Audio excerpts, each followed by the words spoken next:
Din ba sa dance sport, Chiki, importante yung weightlifting, yung mga exercising sa gym, gano'n? Nakakatulong ba yan sa dance sport? Nakakatulong in the sense that, well, syempre, especially in dance sport or any other form of dance, syempre, you have to look good, di ba?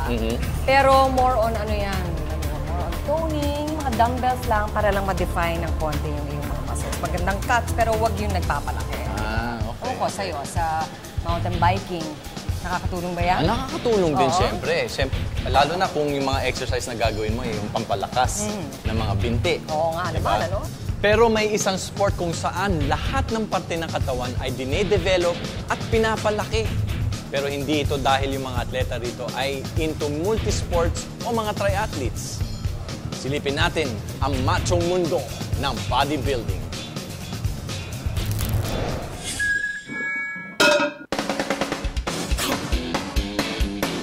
Katawang singlapad ng 3 katao. Mga muscle na sintigas ng bato. Katawang hindi lang hunk, kundi malahok.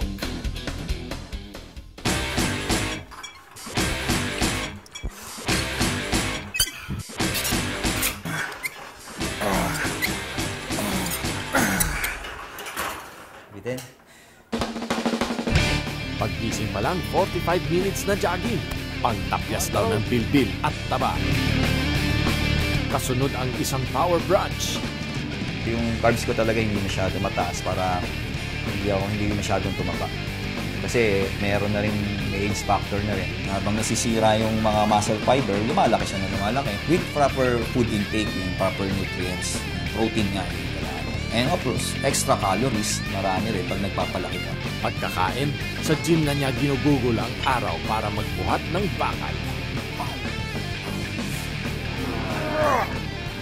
Yung umaga ko, nagka-cardio ko para sa heart. Limitado lang yung cardio ko noon, so mga twice a week lang, 2 to 3 times a week. Tapos sa hapon naman ako nagte-train para loaded na ako ng carbohydrates, ng glycogen.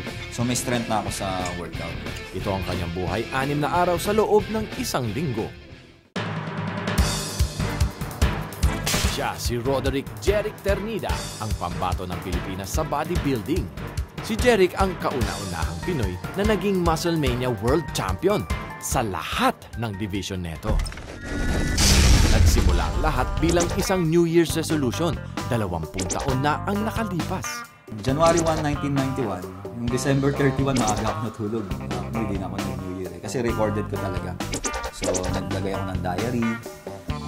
Sinupat ko yung mga arms ko, nagpa-picture ako. Ipinanganak na sakitin at patpatin, bumaba ang kumpiyansa niya sa sarili.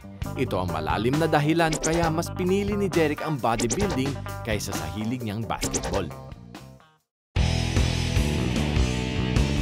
Babagay sa akin and fit to my lifestyle. Wala kasi akong bisyo bali bahay, school, ganun lang, tapos workout. Yun lang nagro-rotate yung lifestyle ko. Until now, ganun pa rin.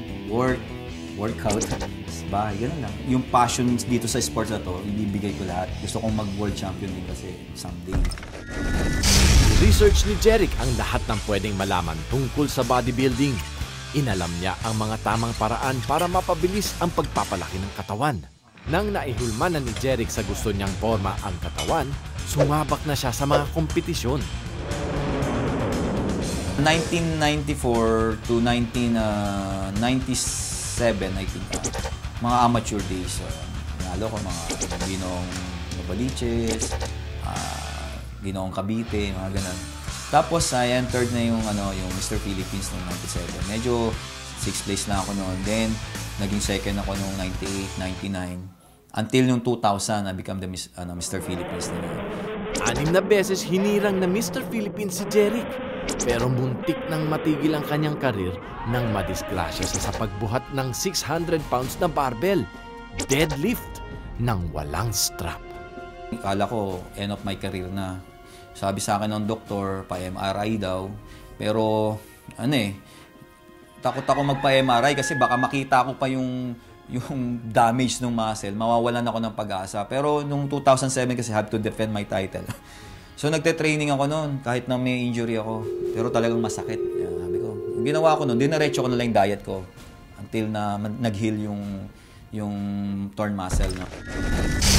Pagkatapos ng 3 buwang pagpapagaling, lumipad si Jeric sa Amerika para sa Musclemania Universe 2008. In October, we have the border states in San Hindi niya Diego. binigo ang bansa nang itanghal siyang first Asian overall champion sa kompetisyon.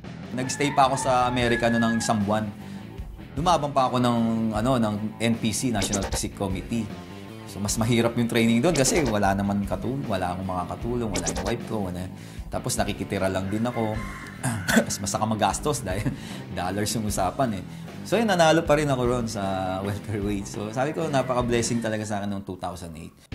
Ang payo pa ng Arnold Schwarzenegger ng Pilipinas sa mga gustong magpalaki ng katawan? At least 3 times a week siguro. You start Monday, let's say chest, shoulder, tricep. Then sa Wednesday, back bicep. Then on the Friday is legs. Yan, basic yan. That's basic. Then pag medyo maganda naman yung time niya, magiging 4 times a week. So i-split mo na naman siya. Kasi magiging pag 4 times a week, magiging chest and bicep. Tapos back. Tapos shoulder, tricep, tapos legs. It depends sa availability ng tao. At sa mga ginagawang bisyo ang pagbubuhat, ang tip ni Jeric? Basta enough lang makatulog lang. So ang pag-workout naman is listening to your body, no? So, let's say, puyat ka ngayon, buhat ka kinabukasan. So, medyo, wag ka muna, rest ka lang muna. Kasi sa aming sa professional, yung nagkukumpit talaga, we are prone talaga sa injury. Hindi yung maiwasan talaga yun. Kasi, you're going to the limit of your capacity. Pagmamalaki pa ni Jeric, all natural din ang katawan niya. Walang steroids, walang retoke. Siyempre, na-amaze sila, lumalaki ganun. Pero, hindi siya factor eh. Sabihin natin meron o wala. Ang talagang nag-e-evolve dyan talaga yung training, yung supplementation, yung rest. Nagtitrain si Jeric ngayon ng ibang atletang gustong pasukin ang kanyang sport. At marami daw siyang nakikitang maling gawain sa loob ng gym. Dagdag pa dito ang ilang maling paniniwala. Panalo nga bang inuming pampalaki ng katawan ang soft drink at itlog? Hindi totoo yun.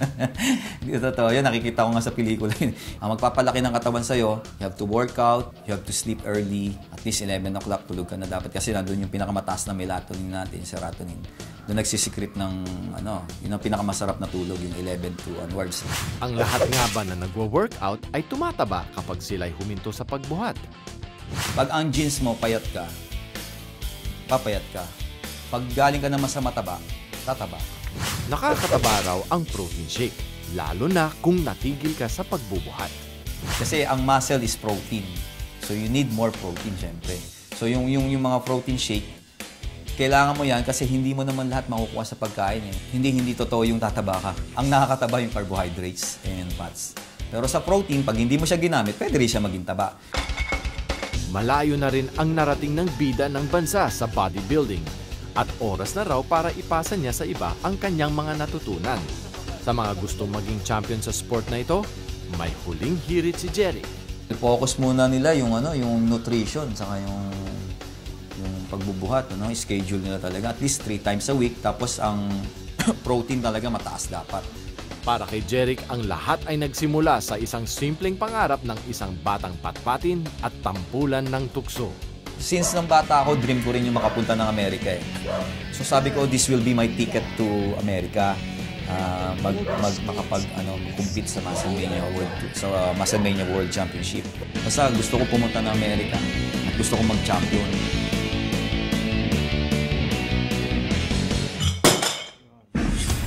Astig Trivia. Babala sa mga atleta at gustong maging atleta. Alam niyo ba na ang pag-inom ng alcohol sa gabi o bago matulog ay may masamang epekto sa inyong katawan? Tinatayang 75% ng growth hormones ng ating katawan ang hindi na ilalabas dahil sa pag-inom ng alcohol. Susunod sa Astig! You talk about putting the team through your European-style coaching or European-style training. What is that, sir? That's a system.